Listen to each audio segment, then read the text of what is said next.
Plant nurseries and gardens across Barbados are giving their support to government's national tree planting initiative. Many of them have donated plants and have even offered suggestions to ensure the goal of planting more than 1 million trees is achieved. Since the National Tree Planting Initiative was launched last December, several private sector nurseries and gardens have been doing their part to ensure the initiative is successful. The Andromeda Botanic Gardens in St. Joseph and the Garden Shed in St. James are two of the private sector businesses lending support to the replanting more than 1 million tree planting project.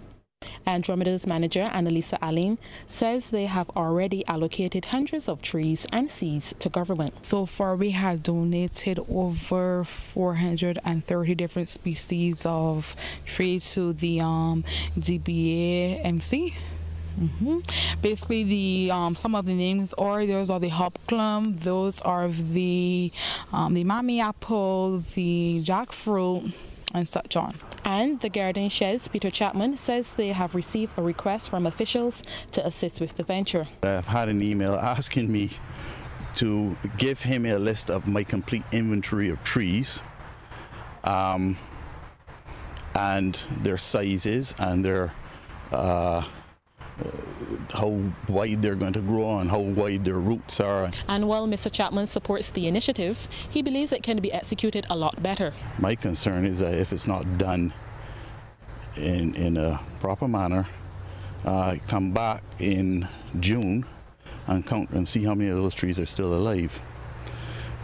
You can't go and plant small trees at the beginning of the dry season, not unless you're going to be putting in irrigation to make sure that they're wet. There is a massive industry in Barbados for coconut water. Would it not make sense in a lot of the abandoned lands up in the north or wherever to put in a coconut plantation just for these vendors to go and get their product to sell? You know, you could plant thousands of coconut trees, have them under irrigation, and in some way get the vendors involved with it and make them responsible for managing it. So actually starting their own businesses. Thousands of trees were planted in the first weekend of January this year, and more tree planting events are scheduled for the remainder of 2020. Rianne Phillips, CBC News. Thanks, Rianne. Well, a 37-year-old police constable is dead in an apparent suicide, what police are treating as an apparent suicide.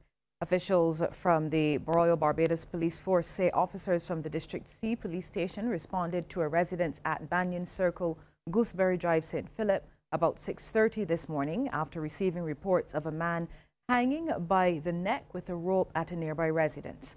The man has since been identified as Police Constable 1939 Ryan Delano Spencer Coppin of number 369 Gooseberry Drive.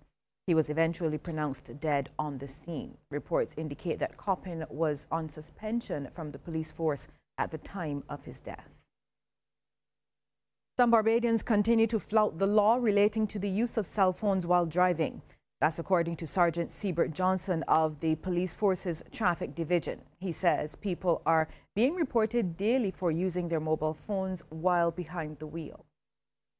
My stats in the mornings, I'd seen 5, 8 persons reported daily for using cell phones. It appears as there's no offense. But what persons are escaping is they are driving heavily tinted vehicles. And when they're driving heavily tinted vehicles, we cannot see the operations. And that's the time they take the opportunity to use cell phones as well. But sometimes they're caught, rest assured. Sergeant Johnson was speaking during a recent interview with CBC News. He says the legislation which speaks to tinted vehicle windows is to be revisited. I think they're looking at it again because there are some dangers involved in heavily tinted vehicles. Like I said earlier this morning, as a policeman approaching a heavily tinted vehicle, you have to be extremely careful. You don't know who or what you're going to be faced with when you approach that driver's side of the vehicle. So it's advisable for policemen, like I've instructed my others, stay at the back of the vehicle and ask the driver to lower his windows so we can see who we're approaching. Well, still to come, a call for crocodile warning signs at some beaches in Jamaica. That and more stories making headlines across the region. But before we get to all of that, here's a tip from Cooperators General Insurance.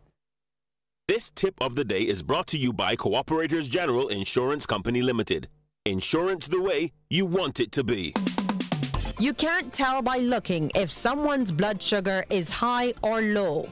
You'll need to take a finger prick of blood and measure with a blood glucose meter so that you can take appropriate action.